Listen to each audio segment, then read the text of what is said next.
কি জন্য এসআইআরে ৬৫,০০০ মানুষের নাম আন্ডার অ্যাডজুডিকেশন। কাগজপত্র তো ইসিআই মোদি নেয়নি, কাগজপত্র বিডিও সাহেব নিয়ে। সুতরাং আমরা বিডিও সাহেবকে ধরব।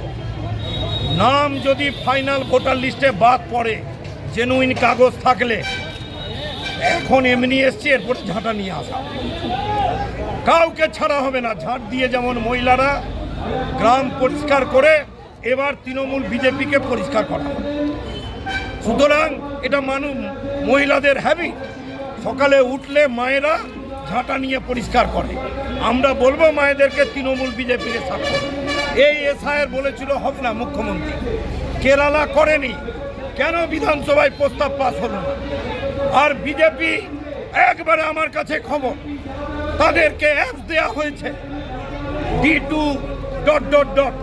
তাদেরকে বলা হয়েছে একটা বুথে অন্য পার্টিকে যারা ভোট দেয় তাদের 50টা নাম বাদ দাও।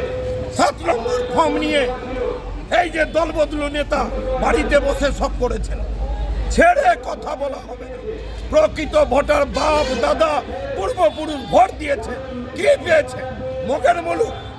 বাংলাটাকে বাঁচাতে হবে, আর এই বাঁচাতে গেলে লাল ঝান্ডাকে শক্ত করতে হবে। তার সাথে গঙ্গা ভাঙনে কি হবে? জমি রোজ বলছে আজ দিব কাল দিব পাট্টা, রাত জাগলো এখানে। তারপর আমরা দেখছি বাঁধের উপরে গোপালপুর, মানিকচক, খড়মপুর, দক্ষিণ চণ্ডীপুর, হিরানন্দপুরে হাজার হাজার মানুষ ভূমিহীন, তাদের জমি নাই। কি করছে কৃষি কর্মালয়? কি পঞ্চায়েত সমিতি? কেন একজনেরও এক কাটা জায়গা থাকবে না? ফলে এ দাবিও আছে। বিড়ি আন্দোলন, ওই লক্ষ্মী ভাণ্ডারে 500 টাকা বাড়ালো। আরে বিড়ি যারা বাঁধে তাদের প্রতিদিন 100 টাকা করে লস হচ্ছে। আজকে বিডিওর কাছে যাচ্ছি।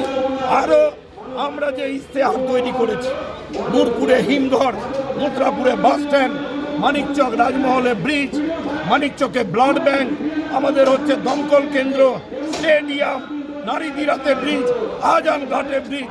ওরা হিন্দু মুসলমান সনাতন অসনাতন ভোট করবে, আমরা এগুলো দিয়ে ভোট করব, এইটাই বলার জন্য ভিডিও দেখলাম জনতাদের সঙ্গে পুলিশের ধাক্কাধাক্কি তো হবে।